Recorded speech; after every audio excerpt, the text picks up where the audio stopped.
Finishing your first 100-mile race, it's one of the most daunting and inspiring challenges you can take on. For me, that first 100-miler was UTMB, the Super Bowl of ultra running. It took 3 years of relentless work to make it to that start line. Along the way, I learned a lot.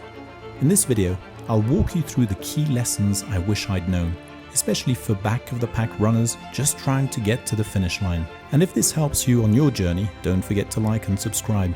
There's a lot more to come, not just about running, but about the deeper meaning behind these modern-day pilgrimages.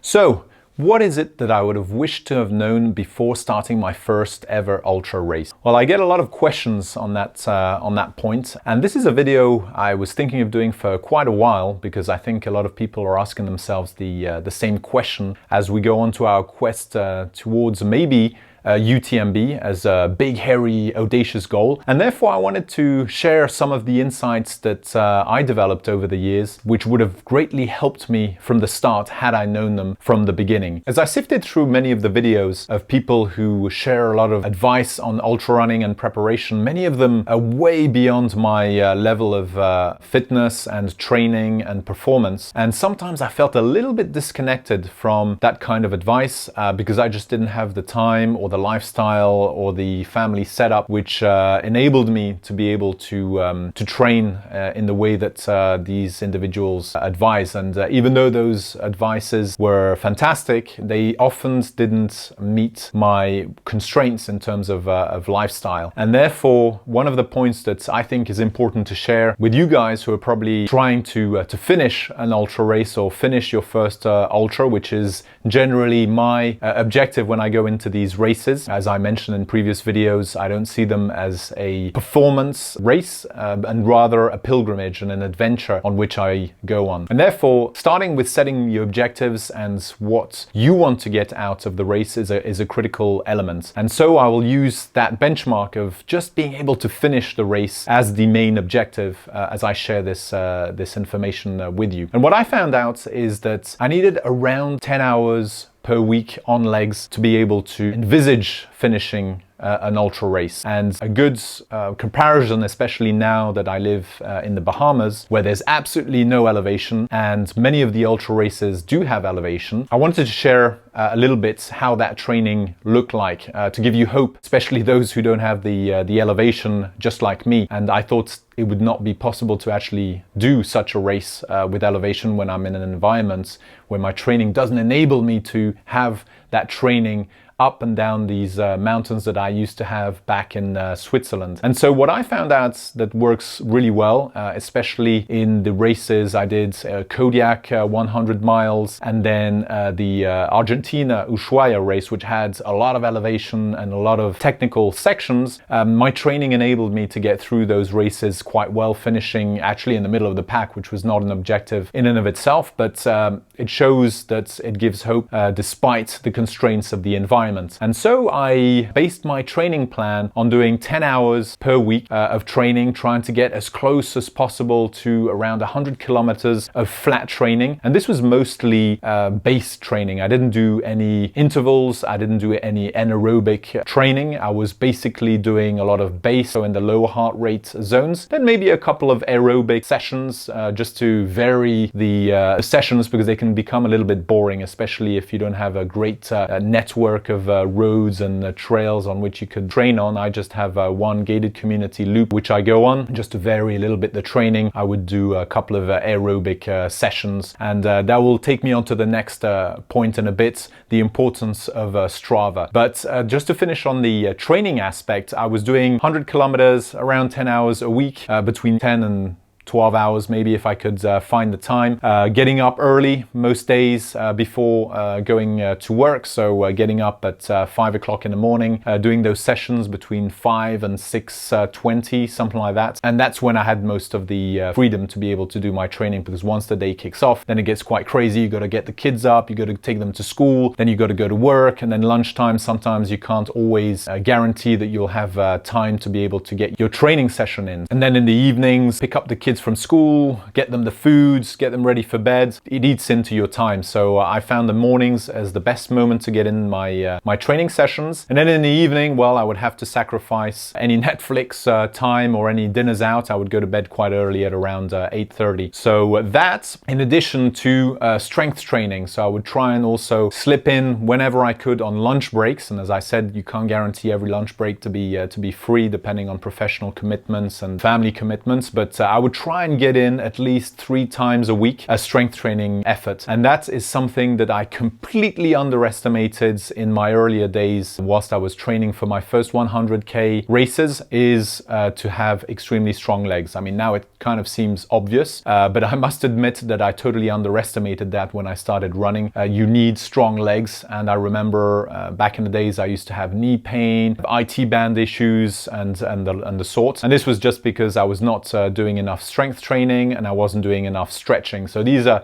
2 elements as well that I learned, and I wish I would have known at the start, is to do a lot more strength training, at least 3 sessions a week. I mean, ideally, if you can get 1 every day, that would be great in the 2 months in the run-up of the race, which is really the big block that I was focusing on before race. 2 months, 10 hours a day, 100 kilometers, 4 sessions of strength training per week. And then I would do a longer run on the weekend. So I would usually do that on a Sunday, try and get in 20 to 25K if I could, when I have more time to do it. And I would usually as well get up early to be able to get back to my family, to at least have a bit of time on the Sunday as well. So it's a fine balance between doing enough to get prepared, but not too much on the personal side, because we don't want anyone getting divorced or having family tensions because of the intensity of the training. So those are a few things. The strength training was an important one, and the other one was the stretching. That's another element I completely underestimated when I started my ultra running. I did not stretch after the runs. And I remember in 2023, I think it was, or 2022, I developed pretty bad IT band issues. I think it was actually in 2023 in the Dolomites race for UTMB. 50K, I was doing great in the race, and then by the time I got to around 35K, 40K after the elevation and the downhills, started having knee issues and found out that actually that part of the knee was actually linked to the IT band, and that's when I realized that I hadn't been strengthening my IT band enough and I hadn't been stretching it enough. So now I make it a priority to do my stretching, and when I'm doing my strengthening, I use those elastic bands to strengthen the kind of hip area and enable the IT band not to be as impacted when I'm doing my running. And since I've been doing that, I haven't had any issues, touch wood, on the IT band or the knees, etc. And this is something that I hear often people saying they have knee issues, they can't run. Well, if they focus on a lot of more strength training before they start doing longer distances in running and doing the stretching as well, that will alleviate quite a lot of issues going forwards. Now, I mentioned how boring some of the training sessions can be, especially when we're living in an area which doesn't have any mountains, which is flat. Like me, I just have a gated community, maybe 3.5 kilometers track. Going outside the gated community can be dangerous because of the traffic, so I tend to avoid it whenever I can. I do go out just to vary at least once or twice the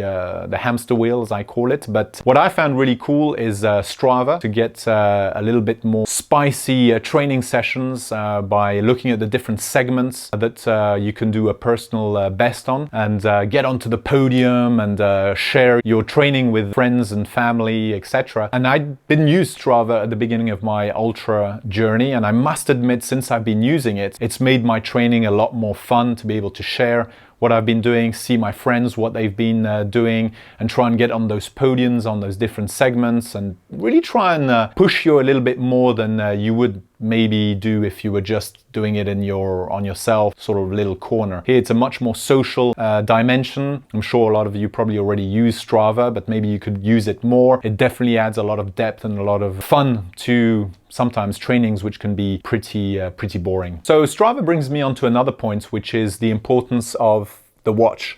And that I underestimated as well at the beginning of my ultra journey. I didn't have any Garmin watch. I used to have, I don't even remember what kind of smartwatch I had. It was probably even an Apple Watch or something like that. And but in those early days, there were no good applications to be able to really track a lot of the dimensions which I learned are very important, and one of which is sleep and HRV. And that's been a key factor in conditioning me to be very diligent in my sleep patterns, and also monitoring this heart rate variability dimension that tells me whether all my vital signs pointing in the right direction to have a hard session, or whether I need to recover a little bit more. And that's really helped me to avoid injury going forwards. And that I didn't use at the beginning of my ultra journey, and I used to get injured a lot. I wasn't sleeping well enough. I was not recovering enough, and therefore during my training sessions I was not really getting out of it what I should be getting out of those training sessions. So I really think it's important to have this watch, keep it on when you're sleeping. I know it's not very comfortable sometimes, but I must admit the Enduro 2 of Garmin is much thinner and lighter than some of the other, let's say like the Phoenix version of Garmin. The Enduro was much better to be able to sleep with. And with that, I was able to track a lot better my sleep patterns, my HRV, and the other vital signs that combined really enable you to have a good tracking, a good monitoring of where you stand in terms of vital signs, to know if you're ready for a hard training session or not, and whether all this is building up towards the level of fitness you need in terms of load, calculating all that and tracking it all in the Garmin app or whatever app you're using. Strava has become really good. I find that really tracking those training sessions. So big learning, having a watch and tracking all those vital signs. And another element I learned about is nutrition. And even though this is important, especially for the elite athletes, they really need to make sure that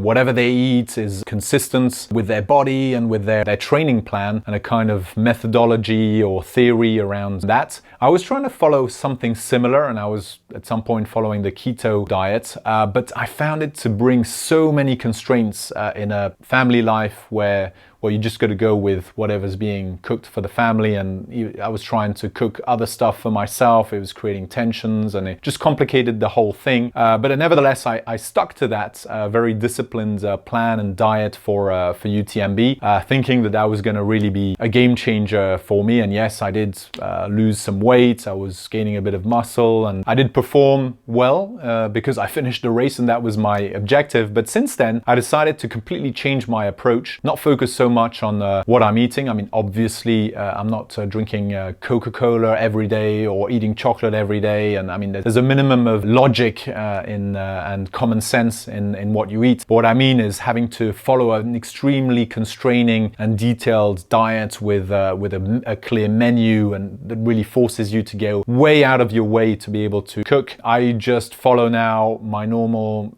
family pattern, which is, you eat a bit of meat, a bit of chicken, a bit of pasta, a bit of rice, and a lot of carbohydrates actually, even though we're told try and not eat too many carbohydrates and load up just before a race. I think, to be honest, at my level, and everybody else is different, but for me personally, I didn't find much of a difference at all, and so now I've completely discarded any diligent nutrition plan. I just eat whatever my family eats, and it works perfectly fine. And the ultras I've done since then were not at all impacted. I mean, I think I've been performing much better actually since I've been not stressed about what I'm eating and calculating the calories that I'm consuming and or the carbohydrates that I'm consuming in the different dinner, lunch, etc. And I've taken off the kind of keto approach that I was having with a specific type of cereal or breakfast that I was following. I just doing it my own way and my own feeling.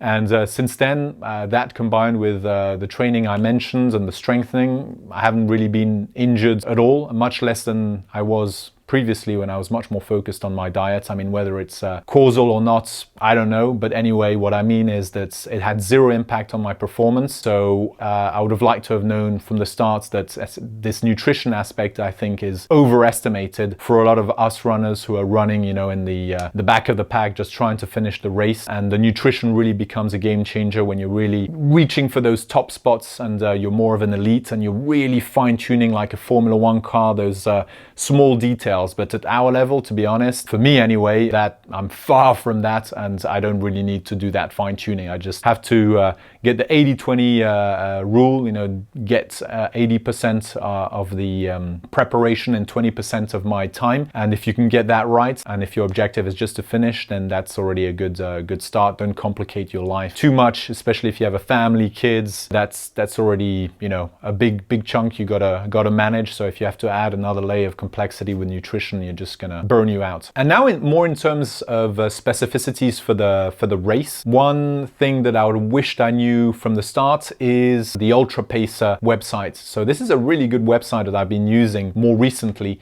to plan my races in terms of calorie intake, planning for my nutrition, to estimate the arrival times at different aid stations, and basically plan all the logistics. That's something I hadn't learned at the start, and actually when I prepared UTMB, I made a botched up job on that side of things, because I took so much more nutrition than I should have, and my pack was really heavy, which explained why I had such a high heart rate at the beginning of the race when we were not even running very fast, and it weighed me down quite a bit. So I learned since then to try and optimize having enough nutrition but not overloading in terms of weight. And I learned that thanks mainly to the UltraPacer website, because you can really simulate the different speeds you're going to be going at, and whether you're going to be starting out faster and then slowing down later in the race, which is usually the simulation that I do. And then it gives you your arrival times at the different aid stations, the time in between those different aid stations. And since my rule of thumb is trying to intake about 250 calories per hour, that enables me to calculate how many calories I'm going to have. I take out the aid station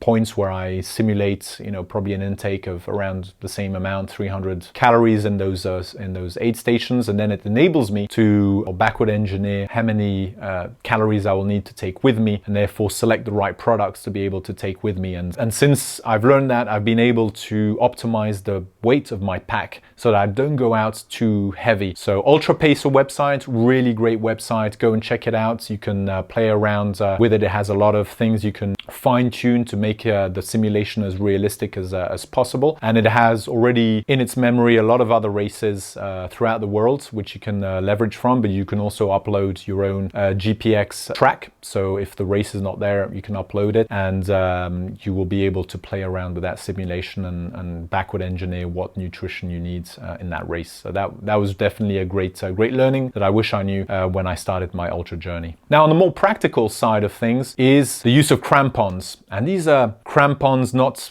like, you know, the people going up high in the mountains with big spikes like that, but these are little crampons you can that are elastic, and you can just put around your shoe, and they're probably, you know, a few millimeters. But I must admit, if you have that in your pack and you're going downhill and it's pretty slippery terrain, that has been a life savior. And you'll see in Argentina, where it wasn't a mandatory gear element that you had to bring with you, I figured, given the kind of terrain we were going to be facing, it would probably be a good idea to take the crampons just in case. It added a little bit of weight, but I said, you know, you never know. And sure enough, the conditions were extremely slippery, much more slippery than anyone would have imagined. It actually rained before the start of the race, and I was able to hook on my crampons, and I was going down, you know, with a lot more confidence and with a lot more speed than if I just had my trail running shoes on. And even if you have the great grip on those shoes,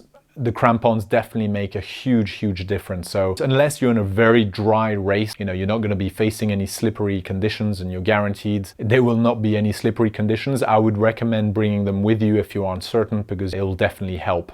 So that's something I wish I knew in some of my earlier races when I was preparing UTMB, because that would have helped me on a number of slippery races. And another aspect which I found fantastic is to join a running group. And that's, when I was in Switzerland, did not exist for me. For me, running was a totally individual sport. And since I came to the Bahamas, I joined a running group called the IHAC group, so the Island House Athletics Club, which was formed a few years back. And that has been really a game changer as well in terms of motivation to get out there and go training. And it's more of a social run than an actual training session, but definitely adds a lot more depth to be able to, you know, socialize whilst you're running and maybe have a nice breakfast when you finish your run. For me, it also helped on the integration front when I moved to the Bahamas, and now that's really my core group of friends, and I can't be grateful enough to these guys. They've really made my life a pleasure here in the Bahamas. And my highlight is always the Saturday morning gang run, and that's